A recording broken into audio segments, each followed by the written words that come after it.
రెండు చేతులు పైకి పెట్టి చెప్పాలి గోవింద అనేది. ఎప్పుడైతే మనం ఇక్కడ చెప్తామో తిరుపతి అంకన్న కనపడాలి. అర్థమైందా? గట్టిగా వేడుకొండలవాడ వెంకటరమణ గోవింద, ఆపద మొక్కలవాడ అనాథ రక్షక గోవింద, కాసలవాడ వెంకటరమణ గోవింద. ఓం శ్రీ స్వామియే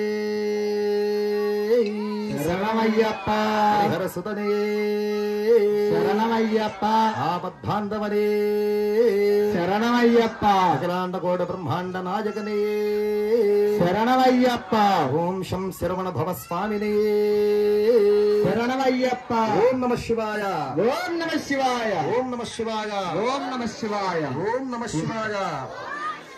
ఎక్కడ వాళ్ళక్కడే నుంచోండి, చక్కగా నమస్కారం చేసుకోండి. మీ వద్దకు కర్పూర హారతి వచ్చినప్పుడు కూడా ఆ హారతిని కళ్ళగద్దుకొని మీకు యథావిధిగా తోచినంత దక్షిణ, అంటే మీ ఇష్టం, ఒక 11 రూపాయలు కానీ 20